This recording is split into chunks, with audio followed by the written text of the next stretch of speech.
Health के लिए चावल और रोटी में बेहतर कौन है, इस बात को हम कुरान और हदीस की रोशनी में जानेंगे। तो आज की वीडियो में चावल के बारे में 2 हदीस पेश करूंगा, जिसे सुनने के बाद आप चावल खाने से पहले सोच में पड़ जाओगे। तो देखिए, चावल बहुत पसंदीदा खाने में से एक खाना है। इंडिया में साउथ इंडिया और आसाम के लोगों के लिए बुनियादी खुराक यानी जो मुख्य भोजन है वो चावल ही है। और इंडिया के बाकी राज्यों में जैसे यूपी, एमपी, राजस्थान, गुजरात या फिर महाराष्ट्र वगैरह में ज़्यादातर लोग रोटी खाना पसंद करते हैं। और यहाँ के लोगों की जो बुनियादी खुराक है वो रोटी ही है।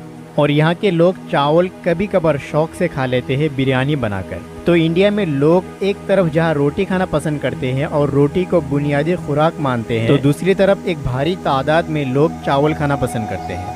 और हमेशा से लोगों के बीच ये बात रही कि चावल और रोटी में बेहतर कौन सा है। तो इस बारे में लोग अलग अलग राय देते हैं, लेकिन कुछ मुसलमान 2 हदीस पेश करते हैं और उन 2 हदीस के जरिए से साबित करते हैं कि चावल खाना अच्छा नहीं है। आज की वीडियो में मैं भी उन 2 हदीस को आपके सामने पेश करूंगा। तो देखिए, उन 2 हदीस में जो पहली हदीस है जो मुस्नद अहमद की है, उसमें चावल के बारे में ये कहा गया कि चावल अगर इंसान होता तो ये बहुत ज़्यादा बर्बाद होता। यानी इस हदीस में चावल के बारे में बहुत ही ज़्यादा ख़राब बताया गया।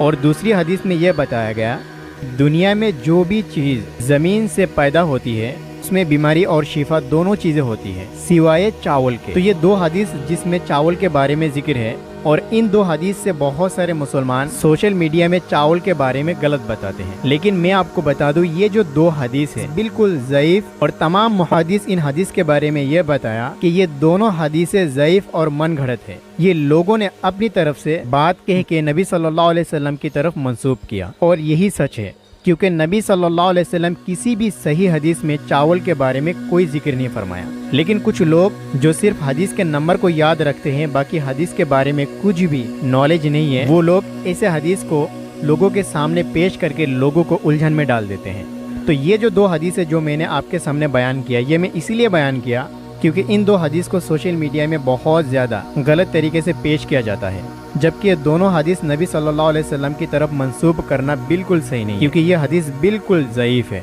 तो इन 2 मन घड़त हदीस से चावल के बारे में गलत इन्फॉर्मेशन मुसलमानों तक पहुंचाना ये बिल्कुल गलत है। मैं आपको बता दूं कि चावल और रोटी में सेहत के लिए असल में कौन ज्यादा बेहतर है, तो इस बात को आप अगर डॉक्टर के हिसाब से जानेंगे और बहुत ज्यादा जो माहिर हाकिम है उनके जरिए से आप अगर जानेंगे, तो उन तमाम माहिरीन, हाकिम और डॉक्टर की तहकीक यही है कि चावल और रोटी इन दोनों में दोनों ही अच्छा है अलग अलग लोगों के लिए। यानी आसान लफ्जों में आप अगर समझना चाहें, जो बचपन से चावल खाते आ रहे हैं, यानी जिस इंसान की पैदा होने के बाद से लेकर बड़े होने तक बुनियादी खुराक चावल रहा, तो वो इंसान के लिए सबसे बेहतरीन खुराक चावल ही है। और जो इंसान पैदा होने से लेकर बड़े होने तक रोटी खाते आ रहे हैं और जिनकी बुनियादी खुराक हमेशा से रोटी रहा, तो उनके लिए सबसे बेस्ट ऑप्शन रोटी ही। इसीलिए आप चावल और रोटी में ये नहीं कह सकते कि रोटी ज़्यादा बेहतर है या फिर चावल ज़्यादा बेहतर है।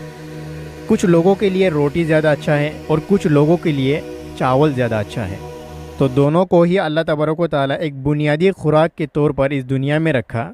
इसलिए इन दोनों में किसी एक को अच्छा कहना ये बिल्कुल सही नहीं, क्योंकि एक भारी तादाद में चावल खाकर लोग बड़ी सुकून से जी रहे हैं और दूसरी तरफ रोटी खा के भी बहुत सुकून से लोग जी रहे हैं।